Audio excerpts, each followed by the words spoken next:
ಸರಿ, ನೀವು big boss ಈ ಮಟ್ಟಕ್ಕೆ ಸಖತ್ ಫೇಮಸ್ ಆಗ ಕಾರಣ ಒಂದು ಫಸ್ಟಿಗೆ ಮೊದಲಿಗೆ ಸುದೀಪ್ ಸರ್ ಮೇನ್ ಆಗ್ತಾರೆ. ಬಿಗ್ ಬಾಸ್ ಮನೆನ ತುಂಬ ಮೇಲೆ ಒಂದು ಜನ ನೋಡೋ ಮಟ್ಟಕ್ಕೆ TRP ಬರುವಂಥದ್ದು.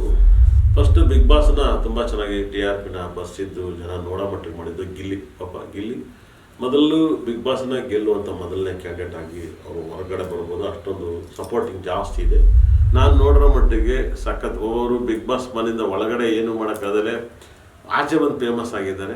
ಆ ಥರ ಒಳಗಡೆನೂ ಫೇಮಸ್ ಆಗೋರಿಗೆ ಒಂದು ಕಲೆ, ಹಳ್ಳಿಯಿಂದ ಬಡವರು. ಇವಾಗ ಗಿಲ್ಲಿ ಅವರಪ್ಪನೂ ಜಮೀನು ಇಟ್ಕೊಂಡಿದ್ದಾರೆ, ಗಿಲ್ಲಿನೂ ಕಾರ್ ತಗೊಂಡಿದ್ದಾರೆ. ಇವತ್ತು ಜನಕ್ಕೆಲ್ಲ ಪರಿಚಯ, ಯಾರು ಪರಿಚಯ ಇದಿಲ್ಲ. ಜನ ಬಡವರು ಶ್ರೀಮಂತರು ಅನ್ನೋ ಥರ ಎಲ್ಲ ನೀವು ಡಿಬೇಟ್ ಮಾಡಿಬಿಡಿ. ಬರೀ ಬಡವ ಯಾರ್ರೀ ಬಡವ? ಗಿಲ್ಲಿ ಬಡವನ? ಏನಿಲ್ಲ ರೀ. ಭಾಳ ವಿಶೇಷ ಇಷ್ಟು ಎಲ್ಲ ಚಾನಲ್ ಅವನಿಗೆ ಕೆಲಸ ಸಿಗ್ತದೆ. ಎಷ್ಟೋ ಜನ ಕೆಲಸನೇ ಇಲ್ಲ, ಫಂಕ್ಷನ್ ಮಾಡ್ತಾರೆ, ಪ್ರೋಗ್ರಾಮ್ ದುಡ್ಡು ಇಲ್ವಾ, ಕಾರ್ ಇಲ್ವಾ, ಮನೆ ಇಲ್ವಾ, ಸೋಕಿ ಇಲ್ವಾ, ಏನು ಮಾಡೋಕ್ಕಾಗಲ್ಲ, ಎಲ್ಲನೂ ಮಾಡೇ ಮಾಡ್ತಾರೆ. ಬಿಗ್ ಬಾಸ್ನ ನೋಡೋಂಥ ಅಭಿಮಾನಿಗಳಿಗೆ ನಿಜವಾಗ್ಲೂ ಕೂಡ ತುಂಬ ಒಳ್ಳೆಯದು. ಈ ಸರಿ ಬಿಗ್ ಬಾಸ್ ತುಂಬ ಚೆನ್ನಾಗಿರೋರು ಇದ್ದಾರೆ, ತುಂಬ ಚೆನ್ನಾಗಿ ಮನೋರಂಜನೆ ನೀಡ್ತಿದ್ದಾರೆ. ಅದರಲ್ಲೂ ಕೂಡ ಸುದೀಪ್ ಅವರು ತುಂಬ ಚೆನ್ನಾಗಿ ನಿರೂಪಕರಾಗಿ ಮಾಡ್ತಿದ್ದಾರೆ ಮತ್ತು ಒಳ್ಳೆ ಆ್ಯಂಕರಿಂಗ್ ಕೂಡ ಮಾಡ್ತಿದ್ದಾರೆ. ತುಂಬ ಎಲ್ಲರಿಗೂ ಕೂಡ ಈ ಪಂಚಾಯತಿಲಿ ಒಂದು ಒಳ್ಳೆ ನ್ಯಾಯವನ್ನು ಸುದೀಪ್ ಸರ್ ಕೊಡ್ತಾ ಇದ್ದಾರೆ ಎಲ್ಲರಿಗೂ ಕೂಡ. ಮತ್ತು ತುಂಬ ಕಡಕಾಗಿ ಮಾತಾಡ್ತಾ ಇದ್ದಾರೆ ಎಲ್ಲರಿಗೂ ಕೂಡ, ಭಾಳ ವಿಶೇಷ. ಈ ಸರಿ ನೀವು ಬಿಗ್ ಬಾಸ್ ಈ ಮಟ್ಟಕ್ಕೆ ಸಖತ್ ಫೇಮಸ್ ಆಗ ಕಾರಣ ಒಂದು ಫಸ್ಟಿಗೆ ಮೊದಲಿಗೆ ಸುದೀಪ್ ಸರ್ ಮೇನ್ ಆಗ್ತಾರೆ. ಬಿಗ್ ಬಾಸ್ ಮನೆನ ತುಂಬ ಮೇಲೆ ಒಂದು ಜನ ನೋಡೋ ಮಟ್ಟಕ್ಕೆ TRP ಬರುವಂಥದ್ದು. ಪ್ರತಿ ಶನಿವಾರ ಭಾನುವಾರ ಅವ್ರದ್ದೊಂದು ಚಾಲೆಂಜಿಗೆ. ಮತ್ತು ಪ್ರತಿ ಭಾನುವಾರ ದಿವಸ ಯಾರು ಆಚೆ ಹೋಗ್ತಾರೆ ಅನ್ನೋದನ್ನು ಜನ ಕುತೂಹಲದಿಂದ ಕಾದು ನೋಡ್ತಾರೆ. ಅದೆಲ್ಲಕ್ಕಿಂತ ಮುಗಿಲಾಗಿ ಫಸ್ಟ್ ಬಿಗ್ ಬಾಸ್ನ ತುಂಬ ಚೆನ್ನಾಗಿ TRPನ ಬಸ್ಸಿದ್ದು ಜನ ನೋಡೋ ಮಟ್ಟಿಗೆ ಮಾಡಿದ್ದು ಗಿಲ್ಲಿ. ಪಾಪ ಗಿಲ್ಲಿ ಮೊದಲು ಬಿಗ್ ಬಾಸ್ನ ಗೆಲ್ಲುವಂಥ ಮೊದಲನೇ ಕ್ಯಾಂಡಿಡೇಟ್ ಆಗಿ ಅವರು ಹೊರಗಡೆ ಬರ್ಬೋದು. ಅಷ್ಟೊಂದು ಸಪೋರ್ಟಿಂಗ್ ಜಾಸ್ತಿ ಇದೆ. ಗಿಲ್ಲಿಗೆ ಗೆಲ್ಲುವಂಥ ಎಲ್ಲ ಗುಣಗಳಿದೆ. ಅದನ್ನು ಬಿಟ್ಟರೆ ಎರಡನೇ ರೌಂಡು ಅಶ್ವಿನಿಯವರು ಆಪ್ಷನ್ ಇದೆ. ಅವರು ಎರಡನೇ ಸ್ಥಾನ ಬಂದೇ ಬರ್ತಾರೆ. ಅಶ್ವಿನಿಯವರು ಇಷ್ಟು ಕಷ್ಟಪಟ್ಟಿದ್ದಾರೆ ಒಂದು ಹೆಣ್ಮಗುವಾಗಿ, ಅವ್ರು ಎರಡನೇ ಜಾಗದಲ್ಲಿ ಬಂದೇ ಬರ್ತಾರೆ. ಫಸ್ಟಾಗಿ ಬಂದರೆ ಇನ್ನೂ ಒಳ್ಳೆಯದು. ಗಿಲ್ಲಿ ಮತ್ತು ಅವ್ರ ಆಪ್ಷನ್ ಫಸ್ಟ್ ರೌಂಡಲ್ಲಿ ಇವರಿಬ್ಬರು ಇದ್ದೇ ಇರ್ತಾರೆ, 99% ಇರ್ತಾರೆ. ಅಲ್ಲಿವರೆಗೂ ಆಡಬೇಕು, ಇಂಜುರಿ ಮತ್ತು ಮಾತು ಜಗಳಗಳು ಮತ್ತೊಂದು ಇನ್ನೂ ಇದೆ. ಇನ್ನೂ ಒಂದು 4-5 ವಾರ ಇದೆ. ಇವಾಗೆಲ್ಲ ಆಲ್ಮೋಸ್ಟ್ಲಿ 80 ದಿನ ಆಗಿರ್ಬೋದು ಹೆಚ್ಚು ಕಮ್ಮಿ.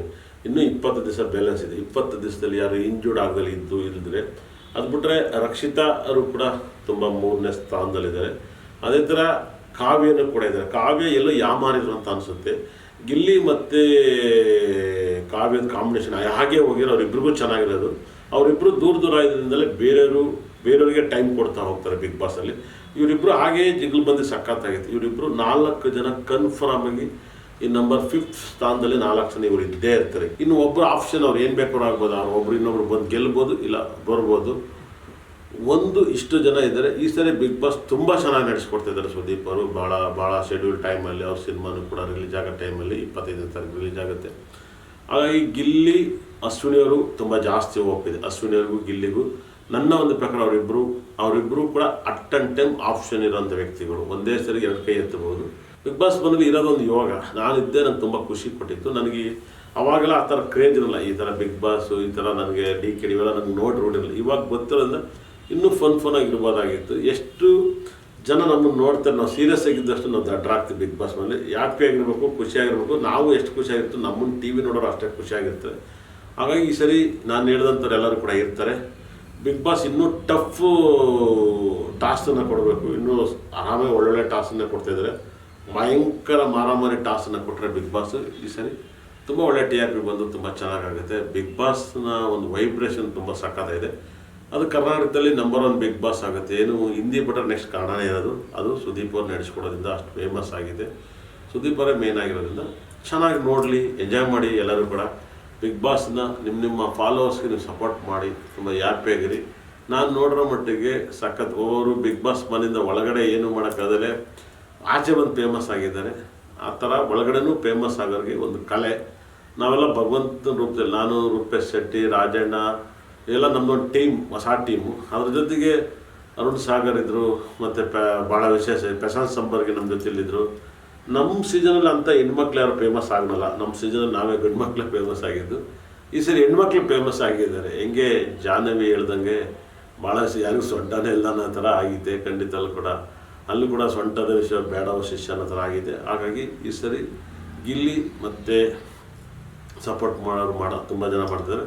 ನನ್ನ ಸಪೋರ್ಟ್ ಅಶ್ವಿನಿ ಗೌಡರಿಗೆ ಜಾಸ್ತಿ ಇದೆ. ಈಗ ಹೊರಗಡೆ ಜನ ಗಿಲ್ಲಿ ಬಗ್ಗೆ ಜಾಸ್ತಿ ಟಾಕ್ ಇದೆ, ಗಿಲ್ಲಿ ಬಗ್ಗೆ ಕ್ರೇಜ್ ನಿಮಗೂ ಗೊತ್ತಿರುತ್ತೆ. ಗಿಲ್ಲಿ ನಾನು ಡಿಕೆಡಿಲಿದ್ದು, ಗಿಲ್ಲಿ ಬಂದು ಅವ್ನು ಕ್ಯಾಮ್ರಾ ಡೈರೆಕ್ಟ್ ಆಗಿ ಅಸಿಸ್ಟೆಂಟ್ ಆಗಿದ್ದಾರೆ, ಮತ್ತೆ ಕತೆ ಎಲ್ಲ ಅವ್ನು ಚೆನ್ನಾಗಿ ಗೊತ್ತು. ಕ್ಯಾಮ್ರಾ ಅವರಿಬ್ರು ಹಳ್ಳಿಯಿಂದ ಬಂದಂತ ಹುಡುಗ ಹಾಗನ್ನಕ್ಕಾಗಲ್ಲ ಸರ್. ಜನ ಇದೊಂದು ತಪ್ಪನ್ನ ತಿಳಿದಾಕ್ಬೇಕು. ಹಳ್ಳಿಯಿಂದ ಬಡವರು, ಇವಾಗ ಗಿಲ್ಲಿ ಅವ್ರ ಅಪ್ಪನು ಜಮೀನು ಇಟ್ಕೊಂಡಿದ್ದಾರೆ, ಗಿಲ್ಲಿನೂ ಕಾರ್ ತಗೊಂಡಿದ್ದಾರೆ. ಇವತ್ತು ಜನಕ್ಕೆಲ್ಲ ಪರಿಚಯ, ಯಾರು ಪರಿಚಯ ಇದಿಲ್ಲ. ಜನ ಬಡವರು ಶ್ರೀಮಂತರು ಅನ್ನೋ ಥರ ಎಲ್ಲ ನೀವು ಡಿವೈಡ್ ಮಾಡಬೇಡಿ. Wrong concept. ಈ ತಪ್ಪಿಂದ ಇಂಥ ತಲೆಯಲ್ಲಿ ತೆಗೆದಾಕಿ ನಿಮ್ಗೆ ಯಾರು ಇಷ್ಟ ಅವ್ರಿಗೆ ಓಟ್ ಹಾಕಿ. ಬರೀ ಬಡವ ಯಾರ್ರೀ ಬಡವ? ಗಿಲ್ಲಿ ಬಡವನ? ಏನಿಲ್ಲ ರೀ. ಭಾಳ ವಿಶೇಷ ಇಷ್ಟು ಎಲ್ಲ ಚಾನಲ್ ಅವನಿಗೆ ಕೆಲಸ ಸಿಗ್ತದೆ. ಎಷ್ಟೊಂದು ಕೆಲಸನೇ ಇಲ್ಲ. ಫಂಕ್ಷನ್ ಮಾಡ್ತಾರೆ, ಪ್ರೋಗ್ರಾಮ್ ದುಡ್ಡು ಇಲ್ವಾ, ಕಾರ್ ಇಲ್ವಾ, ಮನೆ ಇಲ್ವಾ, ಸೋಕಿ ಇಲ್ವಾ, ಏನು ಮಾಡೋಕ್ಕಾಗಲ್ಲ, ಎಲ್ಲನೂ ಮಾಡೇ ಮಾಡ್ತಾರೆ. ಬಡವ ಶ್ರೀಮಂತಲ್ಲ, ಬೆಳವಣಿಗೆಗೆ, ಟ್ಯಾಲೆಂಟಿಗೆ, ಆ ದಿನದ ಒಂದು ಕಷ್ಟಕ್ಕೆ ನೀವು ಓಟ್ ಹಾಕ್ಬೇಕು. ಇವೆಲ್ಲ ಇನ್ನು ಮುಂದೆ ಇವನ್ನೆಲ್ಲ ಬಿಟ್ಬಿಡ್ರಿ. ಭಾಳ ವಿಶೇಷವಾಗಿ ಅರ್ಥ ಮಾಡ್ಕೊಳ್ಳಿ. ಹಾಲಿಗೆ ಏನ್ರಿ ಗೊತ್ತು, 45 ರೂಪಾಯಿ ನಂದಿನಿ ಬೂತ್ ಹಾಲಿಗೆ 450 ರೂಪಾಯಿ ಕಾಫಿ ಸ್ಟಾಲ್ ಕಾಫಿ ಸಿಗುತ್ತೆ, ಅದಕ್ಕೆ ಗೊತ್ತಿರಲ್ಲ. 20 ರೂಪಾಯಿಗೂ ಕಾಫಿ ಸಿಗುತ್ತೆ, 10 ರೂಪಾಯಿಗೂ ಸಿಗುತ್ತೆ, 60 ರೂಪಾಯಿಗೂ ಸಿಗುತ್ತೆ. ಅದೇ 45 ರೂಪಾಯಿ 450 ರೂಪಾಯಿಗೆ ಮಾರ್ತಾರೆ ಒಂದು ಕಾಫಿ ಥರ ಪೌಡ್ರ್ ಹಾಕಿ. ಅದು ಅವ್ರಿಷ್ಟ ಬಿಸ್ನೆಸ್ ಮಾಡೋದು. ಬಡವರು ಶ್ರೀಮಂತರು ನೋಡಿ, ಆವಾಗ ಅದೇ ದೊಡ್ಡ ಪಾಯಿಂಟ್ಸು. ಯಾರು ಇಷ್ಟ ಆಗುತ್ತೋ ಅವ್ರಿಗೆ ಓಟ್ ಹಾಕ್ಬೇಕು. ಚೈತ್ರ, ಕುಂದಾಪುರ, ರಜತ್ ಇರಲ್ಲ, ಅವ್ರಿಬ್ರಲ್ಲಿ ಒಬ್ಬರನ್ನ ಫೈನಲ್ ಕಂಟೆಂಟ್ ಆಗಿ ಬಳಸ್ಕೋಬಹುದು. ಆಪ್ಷನ್ ಇದೆ, ಒಬ್ಬರನ್ನ ಏನ್ ಹೇಳಿ ಫೈನಲ್ ಕಂಟೆಂಟ್ ಒಬ್ಬರಾಗಿ ಬಳಸ್ಕೋಬಹುದು. ಇಲ್ಲಿ ಚೈತ್ರ, ಕುಂದಾಪುರ ಬಂದಿದ್ದು ರಕ್ಷಿತ್ಗೆ ಸ್ವಲ್ಪ ತೊಂದರೆ ಆಗ್ಬೋದಂತ. ಓಟ್ ವಿಚಾರದಲ್ಲಿ ಡಿವೈಡ್ ಮಾಡ್ಬೋದು. ರಜತ್ನ ತಂದು ಒಂದು ಒಪಿನಿಯನ್ ಚೆನ್ನಾಗಿದೆ, ಒಂದು ಜಗಳ ಎಲ್ಲ ಸ್ಟಾರ್ಟ್ ಆಗಲಿ ಅಂತ. ಜಗಳ ಬೇಕು, ರಜತ್ ಇದ್ದಾಗ ಒಂದು ಮಾತು ಬರುತ್ತೆ ಅಂತ. ಅದು ತುಂಬ ಚೆನ್ನಾಗಿದೆ, ಭಾಳ ವೈಬ್ರೇಷನ್ ಆಗಿದೆ. ಆ ಕಾನ್ಸೆಪ್ಟ್ ತುಂಬ ಪ್ಲಾನ್ ಮಾಡಿದ್ರೆ ತಂದಿರೋದು ಚೆನ್ನಾಗಿದೆ. ರಘುವರು 5th ತನಕ 5ನೇ ಜಾಗಕ್ಕೆ 5 ಜನ ವೇಟಿಂಗಲ್ಲಿ ಇದ್ದಾರೆ. 4 ಜಾಗನ ಫಿಲಪ್ ಮಾಡ್ಕೊಂಡಾಗಿದ್ದೆ. 5ನೇ ಜಾಗಕ್ಕೆ ಅವ್ರಿಗೆಲ್ಲ ಆಪ್ಷನ್ ಇದೆ. ರಘುವರು 5ನೇ ಜಾಗಕ್ಕೆ ಆಪ್ಷನ್ ತುಂಬ ಜನಕ್ಕಿದೆ. ಅದು ಎಷ್ಟು ಜನಕ್ಕಂತ ಕೊಡೋಕ್ಕಾಗತ್ತೆ?